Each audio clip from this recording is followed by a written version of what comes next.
Today, Michael Zuber, author of One Rental at a Time. And normally by now, all of you would have seen a couple of interviews from Jonathan Twomley, who is our experts on Thursday.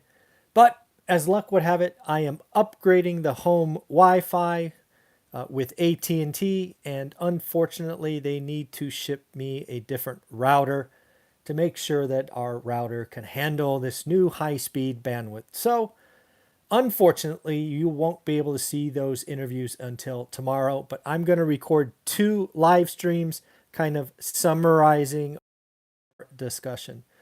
And the first one is really important.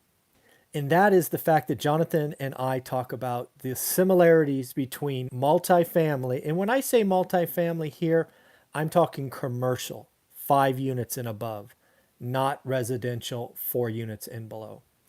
What we are talking about today is we are seeing three similarities in multifamily today that were very common in residential just a decade or so ago.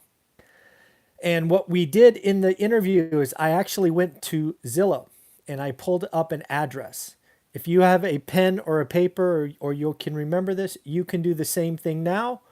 Or hopefully I will load the video tomorrow. And that address is 1818 Norris, Norris Drive East, 93703. The reason that is important is we want to go to the price history of that Norris Drive property. And when you pull that up, and if you can't, don't worry, the video should be loaded tomorrow. This is what you are going to see. In 2002, December of 2002, I purchased that property for $107,000. I didn't know any better, so I put 20% down. It rented for $1,100, met the 1% rule, so it cash flowed just fine. However, when you are looking at Zillow and you look at just 3 years later, I sold that property for $264,000. That property cash flowed when you buy it for 107. It did not cash flow when you buy it for 264. The person who bought it at 264 had a very bad or toxic loan structure. Back then, if you don't know what it was called a 2 and 28. It was basically where you could get 0.9% interest for year 1 and year 2. And then for the next 28 years, it was 9.9%.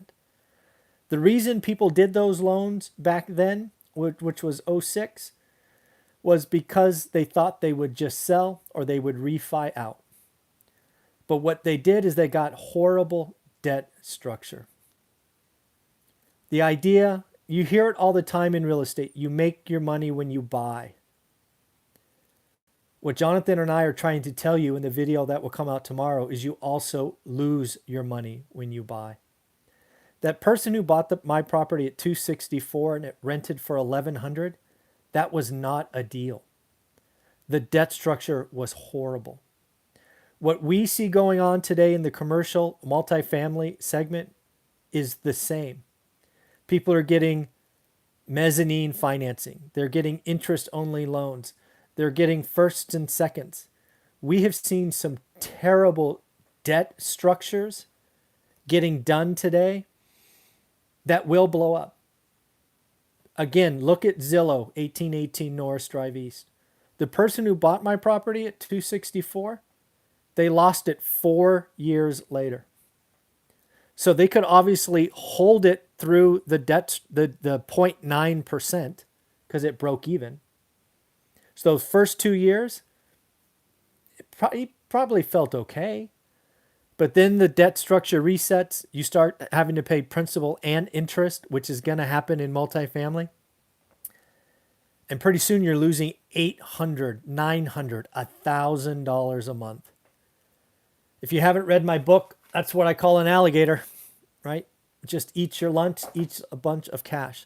So the first reason multifamily is going to crash is bad debt structure. But again, the bad deals are being done now. We won't see the blood for 3 or 4 years. It's unfortunate. But people today who are buying multifamily are buying losses and buying pain. Second reason, what we are seeing is in multifamily today, there are some horrible assumptions. When you are doing your deal structure or your deal analysis and you are assuming a certain rent growth and different costs and all of this, many of you are beating up the spreadsheets, just like wringing them out so they can show the numbers you want them to show you. If you have to try that hard, not a deal. Just not a deal. And then the final one. And I see it right now, and I saw it in '06. You multifamily investors are irrationally exuberant.